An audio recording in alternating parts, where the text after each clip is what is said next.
Di mana teman-temanmu?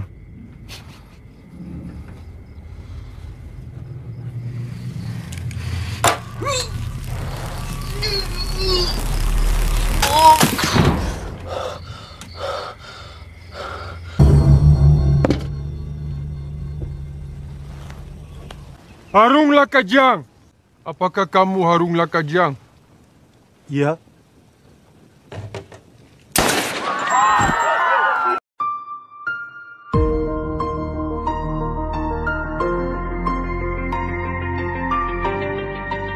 Yo, halo filmers, dimanapun kalian berada dan bagaimana kabarnya? Kembali lagi bersama saya Maki di alur cerita film. Kali ini saya ingin merekomendasikan film yang bergenre war biografi. Wajib kalian tonton atau bisa langsung mendengarkan saya bercerita untuk mengetahui betapa menderitanya korban-korban perang dalam masa itu, yang diangkat dari kisah nyata menceritakan akhir perjuangan Belanda dalam menjajah negeri Hindia, khususnya Indonesia.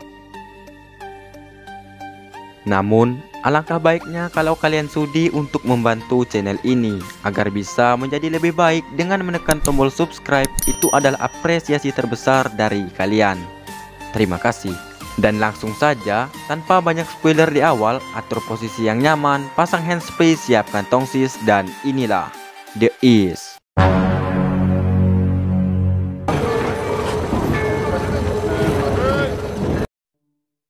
Di awal film, kita diperlihatkan dengan segerombolan tentara muda yang mendapat tugas pertama mereka untuk menjalankan misi. Cerita ini akan berfokus ke seorang tentara yang bernama Johan de Vries. Dia diberangkat tugaskan ke Indonesia, khususnya di Semarang, bersama kawan baru yang bernama Matthias. Di malam harinya sebelum kepergian mereka, komandan berpidato mengenai Presiden Indonesia, yakni Soekarno. Dia mengatakan bahwa Soekarno adalah boneka Jepang yang penakut, juga mengolok-olok atas perjuangannya. Singkat waktu, Johan beserta temannya telah sampai di Semarang. Terlihat kedatangan mereka tidaklah disambut baik oleh warga sekitar. Wajar saja, Belanda ini sudah menjajah kita 3 abad lamanya. Itu membuat warga negara sangat tidak nyaman atas kedatangan tentara Belanda tersebut. Sesampainya di camp, mereka langsung digiring menuju tempat penginapan guna membaringkan badan untuk beristirahat. Namun terjadi pertengkaran kecil antara Johan dan para jurid rekannya. Mereka memperebutkan satu tempat tidur untuk memilikinya. Tiba-tiba datanglah seorang pemimpin yang bernama Mulder. Dia menjelaskan beberapa aturan penting saat berada di camp, seperti menjaga kebersihan, waktu makan malam, dan menegaskan bahwa besok pagi mereka akan dibagi 3 tim untuk berpatroli. Saat makan malam tiba, Johan tidaklah ikut dalam acara itu. Dia lebih memilih untuk berjaga di luar sembari mengamati lingkungan sekitar dan bertemu dengan seorang penjaga lapangan yang memulai obrolan kecil. Di dalam obrolan, penjaga itu mengatakan dia sudah berjaga di sini selama 3 bulan. Namun belum ada satupun pemberontak yang pernah ia lihat. Pemberontak yang dimaksud di sini adalah warga lokal setempat. Mereka memberontak demi mempertahankan tanah air yang tercinta. Sedikit informasi, kedatangan Belanda ini berkisar pada tahun 1946 sampai 1947. Pada tahun itu sebenarnya Indonesia sudah menyatakan kemerdekaan, tetapi Belanda kembali datang ke Indonesia pasca kekalahan Jepang akibat ledakan Hiroshima dan Nagasaki. Belanda juga beralasan untuk membangun kembali negara Hindia yang hancur akibat peperangan. Negara Hindia sendiri adalah sebutan Indonesia pada saat itu.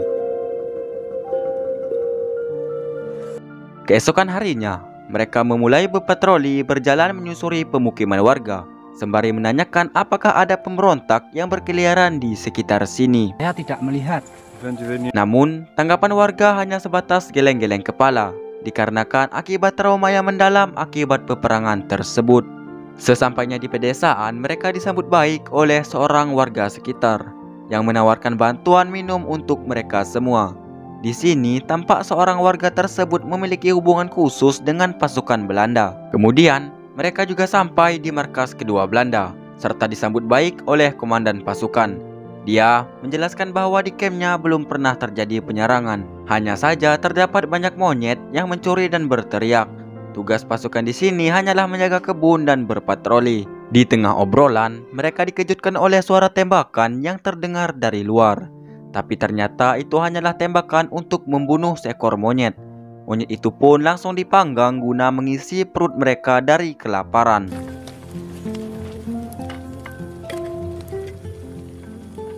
Saat tertidur di pagi harinya, Johan mendengar suara bising seseorang. Dia langsung bergegas untuk mengeceknya. Dan ternyata itu adalah anak dari seorang warga desa yang sebelumnya memberikan mereka minum.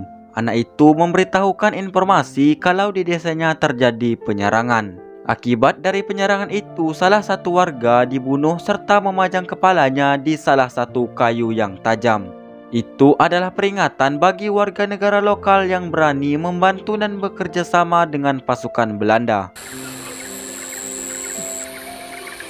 Pasca kejadian itu, pasukan Belanda memutuskan untuk berjaga satu malam di pedesaan tersebut. Probeer wat slaap te pakken. Keesokan harinya, Johan dan kawan-kawan pergi ke sebuah pasar untuk belanja jajanan lokal. Di sana mereka melihat ada salah satu penduduk yang dihajar tentara Jepang. Lalu Johan menghampiri dan bertanya, apa yang terjadi? Ternyata para tentara Jepang mencuri barang warga itu. Kemudian datanglah seorang tentara menggunakan mobil jeep dan langsung mengancam tentara Jepang apabila mereka merampas barang milik warga tersebut. Di perjalanan menuju camp, Johan sempat bertanya kepada temannya, siapa orang tersebut?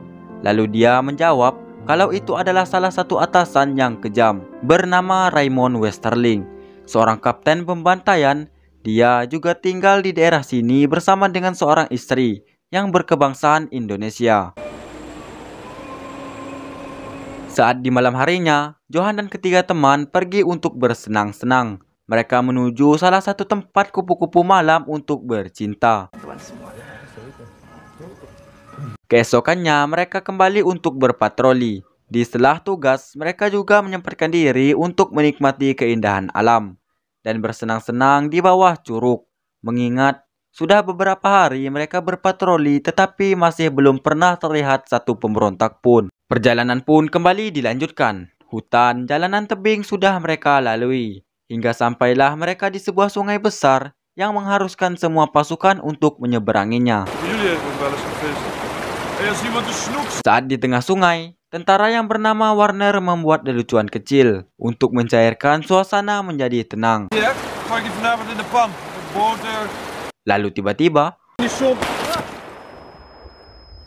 datanglah satu tembakan tepat mengenai perut si Warner, sehingga membuat suasana yang tenang seketika menjadi panik dan langsung mencari sumber tembakan itu.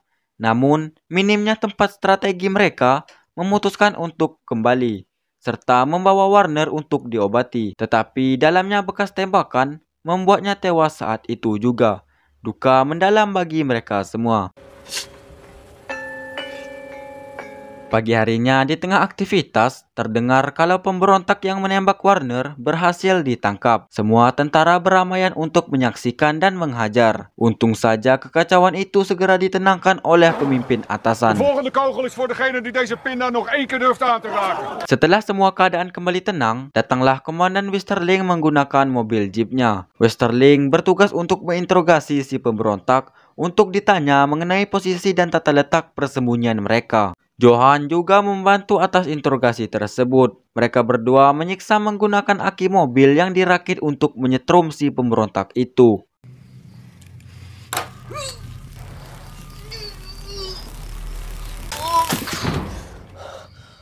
Singkat waktu, saat Johan berjaga, terlihat seorang penduduk lokal menghampiri kamp Belanda. Dia mengatakan tahu tentang pemberontak yang berasal dari Semarang. Johan pun membawanya ke pemimpin untuk ditindaklanjut. Di ruang pemimpin, warga itu menjelaskan tentang tujuannya kemari. Tujuannya ke situ adalah untuk meminta bantuan ke Belanda supaya mereka bisa membebaskan putrinya yang diculik oleh para pemberontak. Dari arah sini, kita menuju sini. Gaat niet gebeuren. Warga itu juga menunjukkan letak lokasi para pemberontak. Namun, pemimpin atasan menyangkal kalau lokasi itu terlalu jauh di dalam koordinat musuh, sehingga mustahil untuk membantunya. Johan pun berniat menawarkan diri untuk menyelidiki tempat kejadian, tetapi pemimpin atasan malah mengusir warga tersebut. Of ik laat jou er ook afgooien. Namun Johan yang peduli pun nekat untuk membantunya. Mereka berdua pergi ke rumah Komandan Westerling untuk meminta bantuan. Dengan senang hati, Komandan bersedia untuk membantunya. Terima kasih, Pak. Sama-sama. Di malam hari, ketika semua tentara tertidur, Johan pergi menyelinap keluar menuju rumah Komandan Westerling. Dia juga bertemu pendamping setianya bernama Samuel. Aksi mereka bertiga pun dimulai.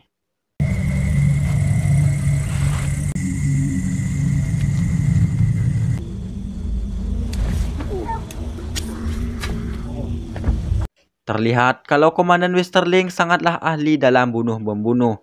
Tidak ada rasa belas kasihan dalam dirinya. Johan yang ikut serta pun secara refleks menembak satu orang pemberontak, sehingga membuatnya tewas seketika. Itu adalah pembunuhan pertama yang dilakukan oleh Johan. Kembali di camp, Johan bersama Matthias diberi tugas untuk melepaskan pemberontak yang tertangkap semalam, dengan kesepakatan memberitahu kawanannya. Setelah itu, mereka pergi ke suatu tempat dan melepaskan pemberontak itu.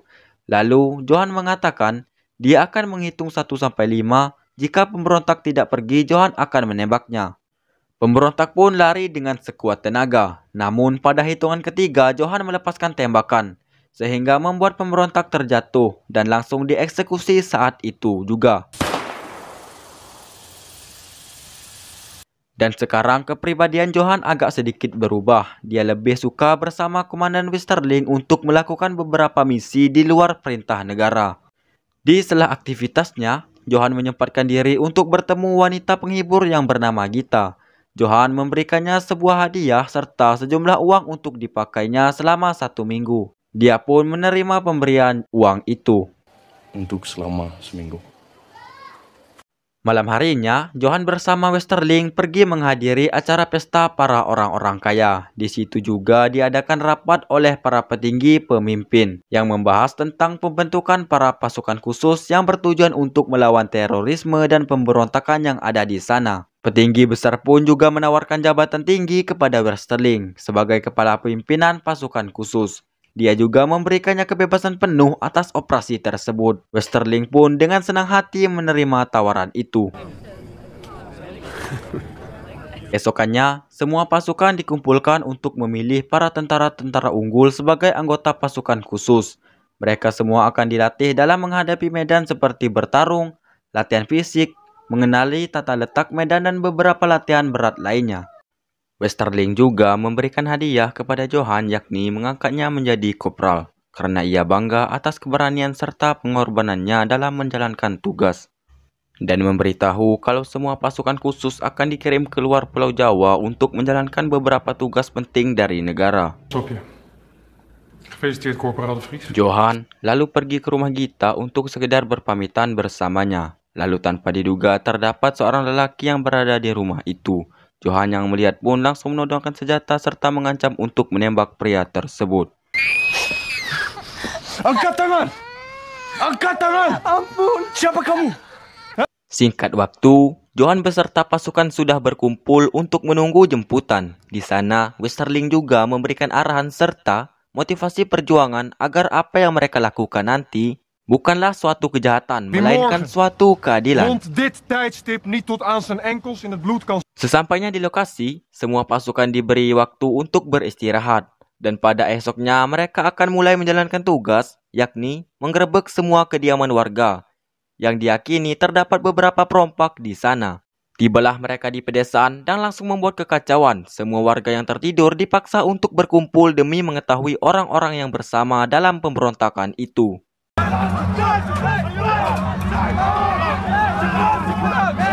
Kemudian, datanglah si Westerling untuk menginterogasi semua warga. Dia mempunyai daftar-daftar nama yang terlibat dalam aksi tersebut. Satu persatu akan dipanggil untuk menghadapnya. Tanpa basa-basi, Westerling langsung menembak kepala si pemberontak itu. Begitu juga dengan seterusnya, satu persatu nama mereka dipanggil dan langsung dieksekusi mati. Wang Side. Benar, Tuan. Pada keesokan harinya, mereka kembali mengumpulkan warga untuk diinterogasi. Tetapi Johan yang sudah muak dengan tindakan tersebut nekat untuk membantah peraturan Westerling. Dia meminta izin untuk mengusut masalah terlebih dahulu. Namun Westerling tidak peduli dengan masalah itu. Dia tetap mengancam akan menembak meskipun Johan berada di sana. Dan tiba-tiba, kepalanya pun dipukul hingga ia tak sadarkan diri. Saat terbangun, Johan sudah diikat di bawah pohon. Westerling mengatakan orang yang membantah peraturan adalah pengkhianat. Dia juga membuka aib tentang keluarga Johan. Ayahnya adalah salah satu anggota berpangkat tinggi dari Partai Nazi Belanda. Nazi Belanda adalah salah satu pengkhianat negara yang sudah memburu lebih dari 1.000 anggota Yahudi. Namun Westerling masih memberikannya kesempatan untuk pergi. Dia mengatakan kalau tepat 5 mil dari sana terdapat kapal yang menunggu. Dia memberikan waktu 15 menit untuk Johan. Dengan ancaman Westerling akan mengirimkan 3 pasukan khusus untuk memburunya. Jika dia berhasil menuju kapal, Westerling akan membebaskan serta tidak akan memburunya lagi. Dengan cepat, Johan pun pergi dari sana. Di tengah pelarian, Johan melihat pasukan itu sedang mencarinya. Terlihat kalau mereka mengira bahwa Johan sudah pergi jauh dari sana. Namun faktanya, Johan masih memburu dan mengintai mereka semua. Saat lengah, satu persatu pasukan itu dibunuh oleh Johan.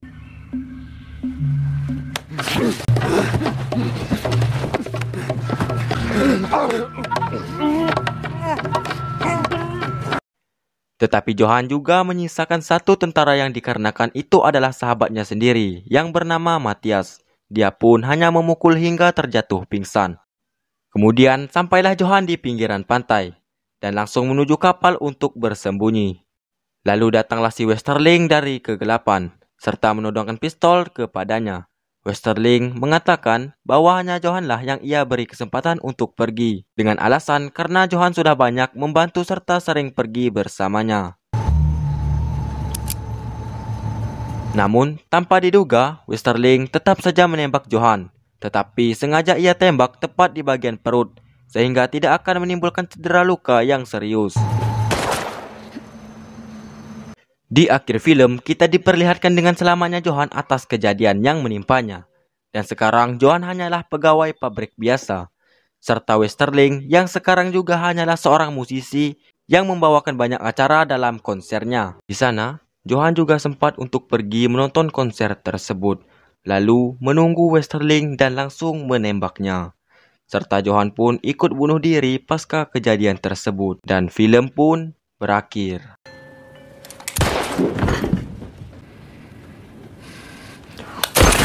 Pesan yang dapat kita ambil dari film ini adalah, jika kita hanya melakukan sesuatu atas dasar ingin mendapatkan kekuasaan, percayalah, di ujung penderitaan akan berakhir dengan tangisan. Saya Maki, mohon pamit dan bye-bye.